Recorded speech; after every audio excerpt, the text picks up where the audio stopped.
Hello, children. Today I want to tell you about something very important that helps a computer work properly with different devices.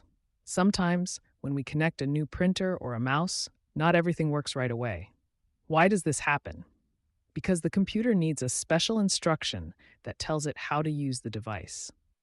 These instructions are called drivers, and installing them is necessary for everything to work correctly. Soon, you will see how the animals dealt with this topic. At the playground, I met the guinea pig and the cat, who were having a lively discussion about problems with the cat's new tablet. The guinea pig was sure that since the tablet didn't recognize the stylus, it probably needed to be welcomed with a treat first. The cat, on the other hand, tried dipping the stylus in a puddle to activate it. I had to explain to them that new devices, like styluses, computer mice, or printers, sometimes need a special driver installed first, a special program that lets the computer or tablet recognize them. Without it, the stylus won't work. By the big tree, the ladybug and the dog were talking. The ladybug said she recently helped the hedgehog install a webcam, and at first, the computer did not see it at all. The dog said he had the same problem with a new mouse for his laptop. It only started working properly after he downloaded the driver from the manufacturer's website. I praised them for their good examples.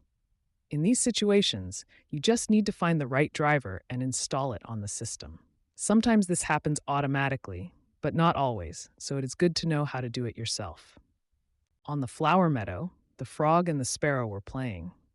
I decided to check their knowledge and ask them what they knew about installing drivers.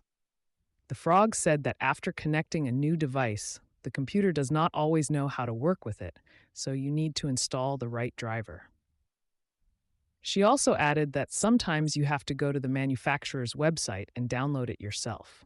The sparrow added that in systems like Windows, drivers often install automatically, but it is better to check if everything works properly because outdated drivers can cause problems with devices. I praise them for their good answers. Installing drivers is a key step to make sure devices work smoothly with the computer. Let us sum up, children, what we learned today. When we connect a new device to the computer, it does not always start working right away. Then we need to check if the right driver is installed, a special program that helps the computer talk to the device. Sometimes drivers install themselves, but sometimes we have to do it by hand. Thanks to this, everything will work smoothly and without problems. See you next time.